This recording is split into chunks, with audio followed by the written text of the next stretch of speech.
wabarakatuh.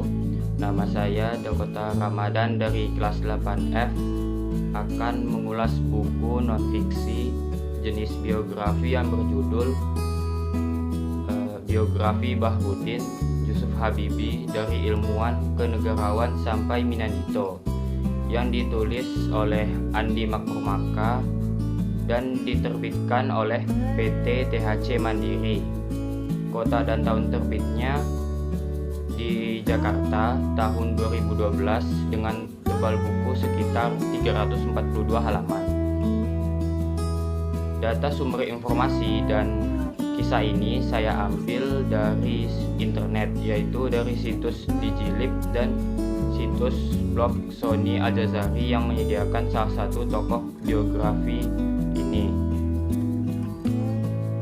Penulis buku ini yaitu Andi Makmur yang mungkin paling serius dalam menulis sesuatu tentang Habibie, dan ia menjadi sahabat Habibie. Buku ini merupakan kumpulan hasil riset, wawancara, dan berbagai tulisan mengenai Habibie. Buku ini menceritakan sosok bapak bangsa Indonesia atau yang dikenal sebagai tokoh iptek nasional. Dari mulai silsilah keluarga, masa kecil, remaja, pendidikan, hingga sekolah di Jerman, terjun ke dunia industri, hingga presiden, serta berbagai visi-visi besarnya untuk kemajuan Indonesia yang berpengaruh baik pada negara Indonesia. Kisah ini pertama kali diawali oleh yang pertama lahirnya keluarga cerdas. B.J. Habibie lahir pada tanggal 25 Juni 1936 di Parepare dari kalangan yang melek pendidikan dan agama pada masanya, sehingga menjadi sosok yang kuat dalam iptek. Ayahnya yang bernama Alwi Abdul Jalil Habibie merupakan seorang ahli petani, dan ibunya yang bernama Raden Ayu Tuti Marnin Puspowardojo. Kemudian yang kedua yaitu karir pendidikan. Habibie merupakan anak keempat dari 8 bersaudara atau yang dikenal sebagai Rudi hingga masa sekolah dan kuliah di Jerman. Sejak SMP, Habibie mengenyam pendidikan di Jawa, kemudian melanjutkan kuliah sebelum memutuskan kuliah dengan jalur mandiri ke Technische Hochschule Aachen di Jerman Barat, jurusan konstruksi pesawat terbang. Kemudian yang ketiga yaitu karir profesional. Habibie mulai bekerja sebagai asisten ilmuwan, dan setelah kontrak habis, Habibie bekerja di HFB, yaitu Hamburger Flugzeugbau, yang merupakan sebuah perusahaan konstruksi pesawat terbang. Disinilah karir cemerlang Habibie yang dalam sekejap meroket, dan ia menemukan crack propagation yang merupakan sebuah temuan yang penting.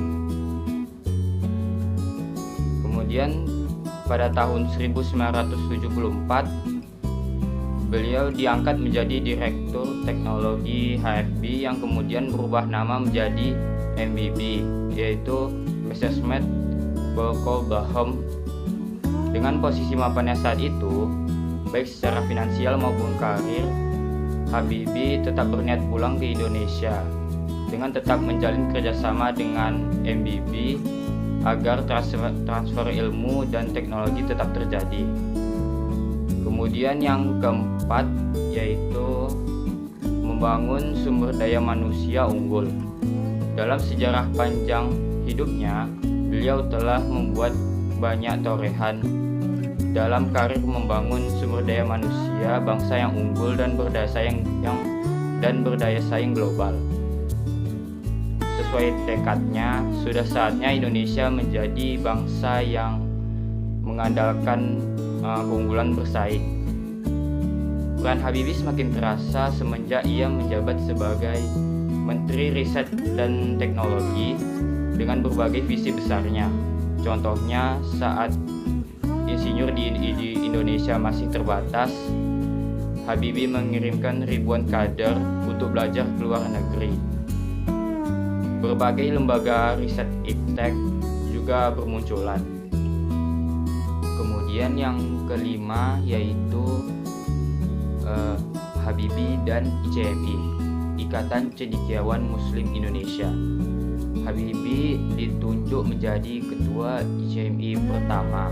Sederet prestasi, kapabilitas, dan berbagai kiprah sukses membawa ICMI membumi bersama Habibie hingga sekarang. Dan yang keenam yaitu Hari Kebangkitan Teknologi Nasional. Pada tanggal 10 Agustus 1995, pesawat pertama buatan negeri mengudara yaitu pesawat N250 Gatot-Kaca yang merupakan sebuah pembuktian bangsa kepada dunia.